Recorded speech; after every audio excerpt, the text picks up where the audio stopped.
در حملات هوایی شب گذشته که توسط نیروهای نظامی پاکستان انجام شد، مناطق مرزی در ولایت‌های ننگرهار و پکتیکا هدف بمباران قرار گرفت. بر اساس گزارش‌ها در این حملات دست کم 17 تن از باشندگان ملکی به شهادت رسیدند. منابع میگویند تنها چهره 4 تن از شهدا قابل شناسایی بوده و اجساد 13 تن دیگر به شدت متلاشی شده است. گفته می شود در میان قربانیان زنان و کودکان نیز شاملند و دهان تن دیگر زخمی شدند. یو کوټه کې مې ورو بچو سره بل کوټه کې مې پلار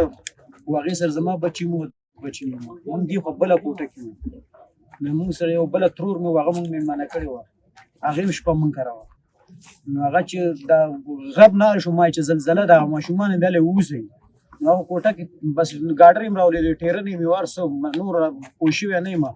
دلته مې د ترور आवाज واورېدو چې هغه ویل چې اونګ کول ما ته ژوندې وې زو ژوندې متروري هغه زوره لمو بس کله یو فاز او کله تیار و بس ارسه لاړ بیټریا میټریا ارسه ختم شو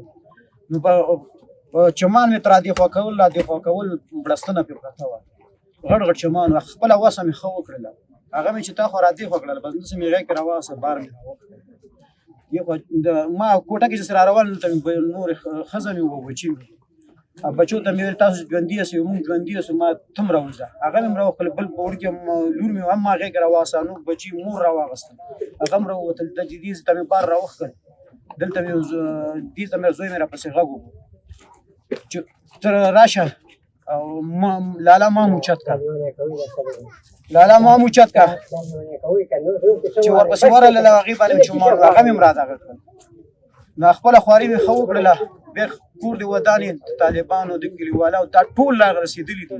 طالبانو خو خپل وسه کړی دا او کلیوالو خو وسه کړی دا نور بساره مړی راوخله او گاډو کې چور پته نه لګیدل او دغه پیښه وانه 12 بجې او 8 دقیقې وي چې جاز راغی یو برید یې وکړ تره مې دی د تره زامن مې دي او اوښی مې دی او خورزی مې مجموعه دغه 14 اوس په خاورو ته وسپاره او نور د خبره 15 لا نادره کړه یارانو د پخوانه خو چې موږ چې اورو که نه چې د ظاهرشاه د وخت نو به چا د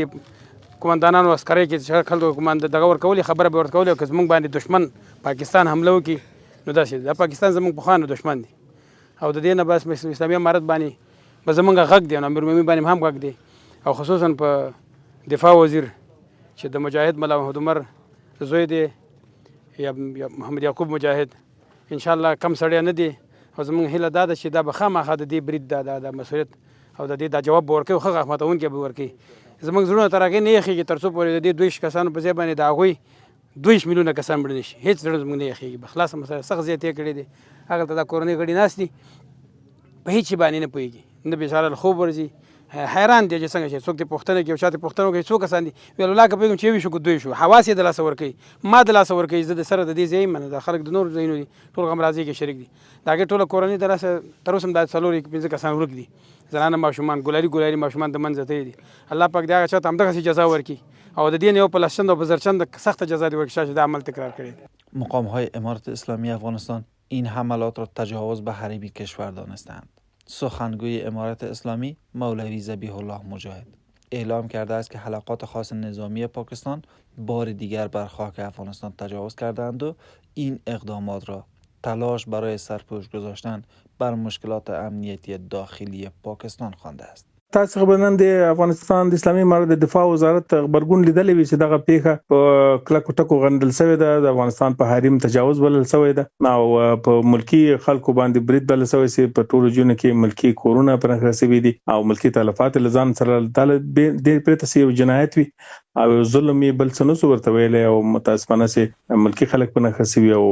شهیدان شوی. افغانستان خپل ټول هڅې کړې دي هیوادونو سره په مشترک باندې ناستم شوی دي په درمګړي هیوادونو شاهدان دي زموږ پالیسي د موږ منطق د موږ خبرې الته څومره مؤثر وي او دوی څومره یو ناسم پالیسي باندې ترکیز کړو اول دا چې د حل غوښتونکو دوی نه دي افغانان ملامت نه دي موږ هر څه کول دغه جنایت په مناسب انداز کې انتقام هم اخلو او که دوی بیا هر عمل کوو عکس العمل ببینیم ان شاء الله. وزارت دفاع امارت اسلامی همچنان